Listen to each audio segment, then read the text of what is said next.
Elizabeth, welcome. Congratulations on being named to Top 25. Thanks, Linda. It's such a pleasure to have you here with us, and you're a woman in a non-traditional field doing some great work, and I want to start with telling everybody about what that great work is. Okay. So why don't you give us a little description about the company that you started and the services that you provide? Okay, so my husband and I started Gearhart Law in 2006. He was at Novartis, and I had been at chemical companies, and I was not working at the time because we'd been moving around, basically. And we started in the attic of our house. Now we have a building, and there are 12 of us.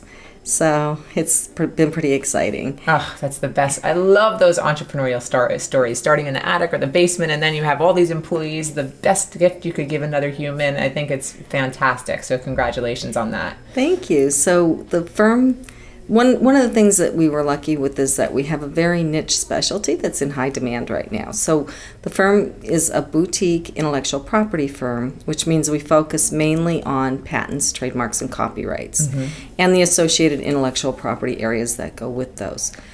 We work mostly with entrepreneurs. We do have some companies that are larger. We have one biotech company that started with 4 people and had to wait to pay us till they got funding, so we floated them for a while. Now they have about 100 employees and they have lots of funding, and actually one of our patents that we wrote for them may actually result in a drug that's on the market. So that was a good one to float.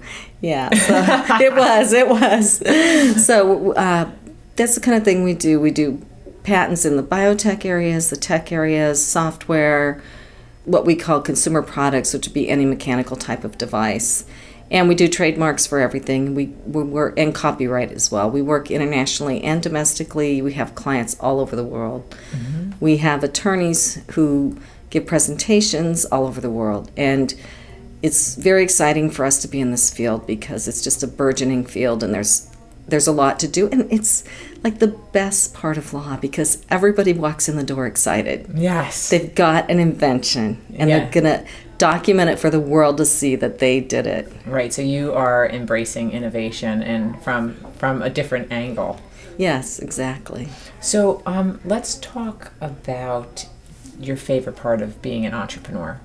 I think that my favorite part of being an entrepreneur is the flexibility. We still work 24/7. It doesn't mean flexibility so much in working hours, but flexibility in deciding what kinds of projects we're going to take on, how we're going to reach out to the community, how we're going to help. We pretty much have control over everything. I can do whatever I want with my LinkedIn profile. So if I have special events, I can put them on my LinkedIn profile, and I'm the one that gets to decide that. Yeah. And we can give money to things that we think are important that come out of our pocket or the law firm proceeds. So we really have a lot of control over some parts of our lives. I won't say every part because, as I said, it is a 24/7 job. Right, and you talked about proceeds going outside of the office in terms of things that you support. How else do you advocate for women outside of the company you started?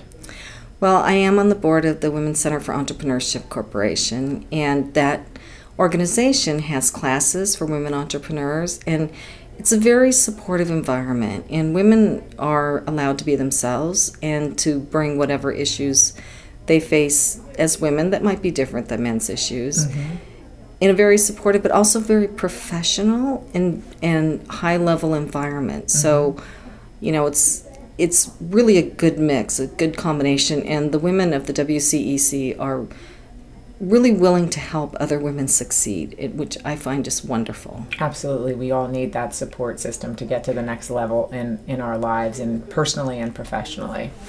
And then I know you talked about another organization that focuses on STEM. Right. So there's an organization called Jersey STEM, and it has 3 pillars right now. One of them is emerging technologies or new areas. So they're just adding a cybersecurity educational module to the Jersey STEM program. So always looking for the newest things that are going to be jobs of the future for the kids. It's an after-school program. The second one is Girls Who Code. So Jersey STEM is aligned with the National Girls Who Code. So girls are learning how to code and break into the computer science field for jobs and getting supported as girls, because what we find is if there's one girl trying to do it on her own, it's a lot harder for her than if there's a group of them, and it's kind of an okay, pure kind of thing to do. Right. And then the third pillar, which I'm probably more involved in personally, is the outreach to underserved areas of the state.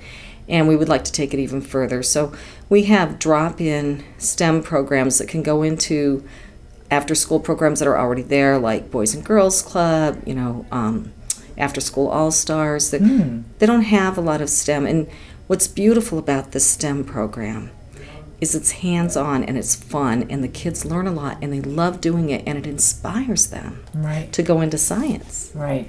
Well, what an impact you're having there as well, and you make a huge legacy for what you're creating here in the next generation. So I just love hearing about that, especially as a mom of young children. So our theme for our event this year is being the change. How do you envision yourself being the change? Oh, by pushing this new science training, definitely, and by helping push women. I think that there's a lot that women can do given the right opportunities, and finding those opportunities and having the support to go after them is really important. So that's part of the change. I also think getting women into science, and we are creative. I had once, when I was getting my doctorate in chemistry, I had a professor tell me that women create in different ways in the chemical field than men. Their brains think a little bit differently and they approach problems a little bit differently, and that we really need the diversity in the STEM fields because we need to capture all of that brain power, not just some brain power. So for me, that's really the change that I want to be. I want to help other people. I want to find that brain power and help other people use it and be successful with it. Well, I think our future is bright if and when you do. So I appreciate you being a part of this class of Top 25 Leading Women Entrepreneurs, and we can't wait to showcase you to the world and celebrate you and recognize you at the Liberty House on November 13th. I'm looking forward to it. All right. Congrats. Thank you.